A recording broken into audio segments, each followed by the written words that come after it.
For 2,000 years, a sacred mystery has waited in silence, an ancient command, written in the pages of Scripture, yet never fulfilled in our lifetime. Today, whispers are turning into headlines, and prophecy is stepping out of the shadows into the light of our present day. A perfect red heifer, flawless, unblemished, has been approved. Preparations that once seemed distant are now unfolding before our eyes. Some say this is the first step toward a moment the world has not seen since the days of the temple. Others warn it could reshape the course of history itself. Stay with me, because what you're about to hear is not just a story of an animal or a stone, but of a chain of events that could touch faith, politics, and destiny on a global scale. By the time we reach the end, you may see the world and the times we are living in very differently. In Jewish tradition, the red heifer holds a unique and almost mysterious place in the system of biblical law. The requirement for it comes from the book of Numbers, chapter 19, where God instructs Moses and Aaron that the Israelites must bring a perfectly red, unblemished female cow, one that has never been yoked or used for labor. This animal is to be slaughtered outside the camp, and its body completely burned, including its hide, flesh, blood, and even dung. Into the burning are added cedar wood, hyssop, and scarlet yarn. The ashes from this burning are then collected and stored in a ceremonially clean place, later to be mixed with fresh spring water. This mixture becomes the water of purification, used to cleanse individuals who have become ritually impure through contact with a dead body, a tomb, human bones, or other forms of ritual contamination. Without this purification, a person was considered unable to participate in temple worship or approach the sanctuary. What makes the red heifer so significant is the extraordinary rarity of such an animal meeting all the biblical requirements. It must be entirely red, meaning that even a few hairs of a different color could disqualify it.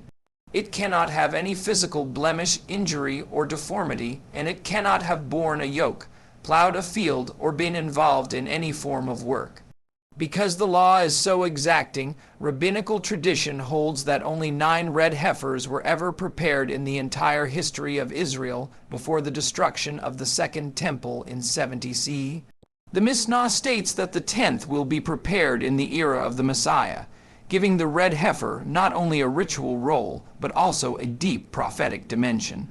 Its ashes were essential because without them, the ancient Jewish priesthood could not perform many of the sacrificial and ceremonial duties in the temple. Even today, religious authorities who believe in the future rebuilding of the temple teach that no priest or worshiper could enter it without undergoing the purification the ashes provide. This has made the search for a perfect red heifer a matter of great interest among those committed to restoring temple worship. For some, finding such an animal signals that the prophetic clock is advancing toward a long, awaited spiritual milestone, one that has been prayed for over millennia. In September 2022, an event took place that drew the attention of religious communities and prophecy watchers worldwide. 5 young red heifers, bred and raised in the United States, were carefully inspected, approved, and transported to Israel. These animals had been under close observation from birth to ensure they met the stringent biblical qualifications laid out in Numbers 19. Their caretakers went to extraordinary lengths to prevent any blemishes or disqualifying conditions from developing. For example, the heifers were not allowed to be yoked or used for work, and their exposure to other animals or situations that could cause injury was minimized. They were monitored for the smallest signs of white or black hairs, which could render them unsuitable for the ritual described in the Torah. The decision to import them to Israel was not taken lightly. Breeding a flawless red heifer is notoriously difficult, and the requirements are so strict that historically very few have ever been found that qualify. The animals were flown on a special transport to ensure they arrived in perfect condition. Upon arrival, they were examined by rabbinical authorities connected with the Temple Institute, an organization dedicated to researching and preparing the tools, garments, and knowledge needed for the rebuilding of the temple. These authorities confirmed that all 5 animals appeared to meet the criteria at that time, making this the first occasion in centuries that multiple qualified red heifers were present in Israel simultaneously. The heifers were then taken to a secure, undisclosed location in Israel where they could be raised to maturity without interference or injury. The age of the animal is also a factor in the ritual, as the Torah specifies that the sacrifice should involve a heifer that has reached a certain maturity but has not yet been bred. The plan among those overseeing the project has been to wait until at least one of the animals reaches the proper age without developing disqualifying marks or blemishes. This process requires continuous and meticulous inspection. For many in the religious community, the arrival of these red heifers was more than a practical achievement. It was seen as a sign that the long anticipated steps toward temple restoration were entering a tangible phase. For others, it has sparked curiosity, debate, and in some cases, skepticism, since the animal's continued qualification cannot be guaranteed until the moment of the actual ritual. A significant part of the preparations for the third temple and the use of the red heifer involves not just finding a suitable animal, but also ensuring that the ancient purification ritual can be performed correctly according to biblical law. This is why, in recent months, religious authorities in Israel have conducted practice ceremonies, rehearsals intended to simulate the exact steps outlined in Numbers 19. These rehearsals are not symbolic gestures for show. They are meticulously planned events that involve rabbinical scholars, trained priests from families with priestly lineage, and specialists in ancient temple service. The purpose is to confirm that every detail of the process is understood and executable when the time comes to perform it for real.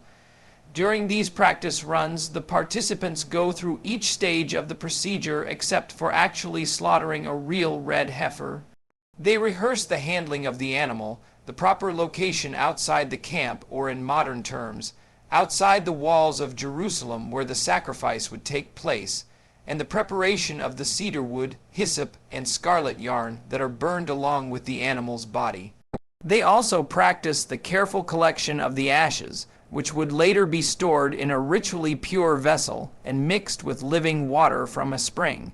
This mixture would be used to sprinkle individuals or items that have come into contact with ritual impurity. Such rehearsals also address logistical challenges. In the ancient period, the temple was located on the Temple Mount, and the purification site was believed to be on the Mount of Olives, across the Kidron Valley, to the east of Jerusalem.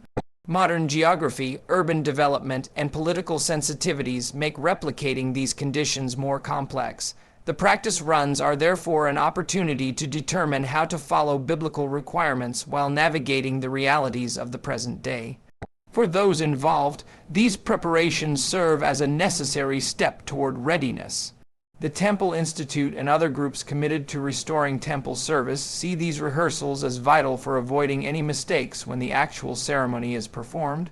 Since the red heifer ritual can only be done with an animal that fully meets the requirements, and such opportunities are extremely rare, the exercises also have a symbolic dimension, sending a message that the restoration of temple worship is no longer an abstract idea, but an active project with physical steps being taken in anticipation of a future moment when prophecy and practice meet. The appearance of qualified red heifers in Israel has stirred deep prophetic interest among religious communities and observers of Middle Eastern affairs. In Jewish tradition, the red heifer is not merely a rare animal. It is a key component in restoring the purity required for temple worship, and thus it has strong associations with the rebuilding of the temple itself. For many who study prophecy, the arrival of a perfect red heifer is seen as a signal that history is moving toward a long, anticipated turning point. This belief is rooted in rabbinic teachings that link the 10th red heifer in history with the coming of the Messianic era. Because only 9 such heifers were ever prepared according to tradition before the destruction of the Second Temple, The discovery of a candidate that meets the biblical requirements is viewed by some as a direct fulfillment of prophetic expectation. The geopolitical implications of this development are equally significant. The Temple Mount, the site where the first and second temples once stood, is one of the most contested pieces of real estate in the world, revered by Jews, Muslims, and Christians. Any step toward rebuilding the temple, whether symbolic or practical, has the potential to cause tension or conflict, particularly with the Muslim community, for whom the site hosts the Al-Aqsa Mosque and the Dome of the Rock. The idea of preparing for temple worship, therefore, is not just a matter of religious significance, but also a politically charged act that resonates far beyond Israel's borders. This tension was made starkly clear when reports emerged that the presence of red heifers in Israel was among the factors cited by Hamas as part of their motivations for the October 2023 attacks. The group viewed the Red Heifer project as evidence that Israel intended to change the status quo on the Temple Mount, which in their eyes represented a direct threat to Muslim holy sites.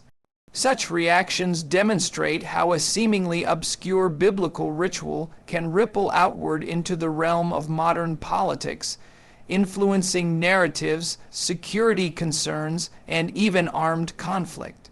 For prophecy-minded groups, however, this opposition only reinforces their belief that they are living in a time of significant spiritual change.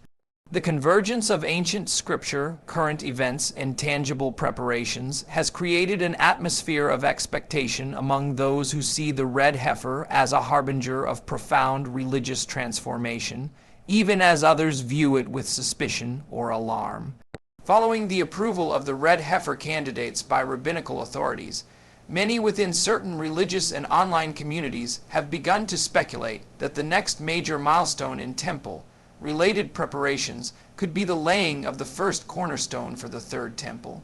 In Jewish tradition, the temple was not only a place of worship, but also the spiritual center of the nation, and its construction began with a ceremonial placement of the foundation stone.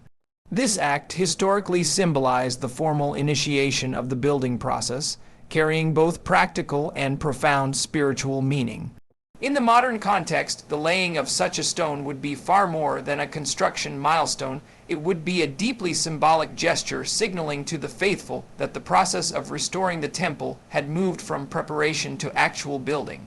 Although no authoritative statement has confirmed that such a ceremony is scheduled, discussions in certain religious circles suggest that momentum is building.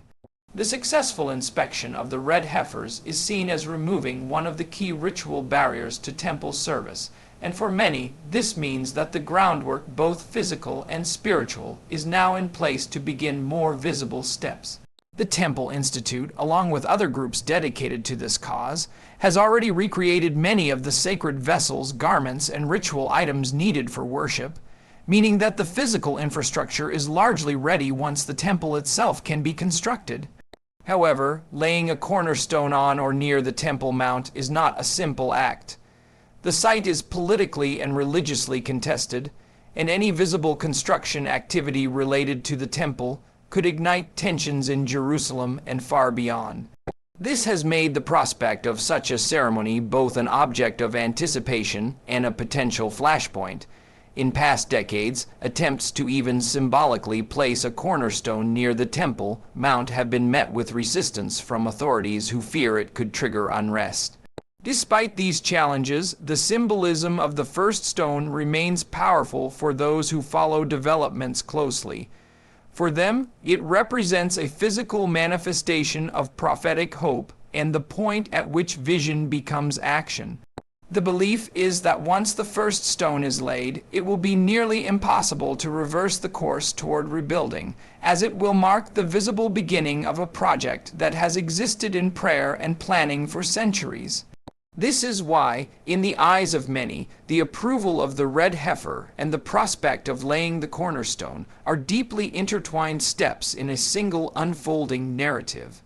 The process of identifying and maintaining a perfect red heifer is fraught with difficulty, and the path from initial approval to actual ritual use is far from guaranteed. The The biblical requirements for the animal are so strict that even the smallest deviation can disqualify it. The Torah specifies that the heifer must be entirely red, without more than 2 hairs of any other color, and without any physical blemish or injury. It also cannot have been yoked or used for labor. This means that as the animal matures, it must be constantly inspected to ensure that no disqualifying traits develop. In practice, this has proven to be one of the most challenging aspects of the entire process, because animals naturally age, shed, and change in subtle ways over time. Since the arrival of the 5 red heifer candidates in Israel in 2022, some observers have noted that a few of them have already begun to develop small patches of white or black hairs, which would make them unsuitable for the purification ritual. These changes can happen naturally with age or as a result of environmental factors such as diet, stress, or injury. The appearance of even a few hairs of a different color can render years of careful preparation useless, which is why constant monitoring is necessary.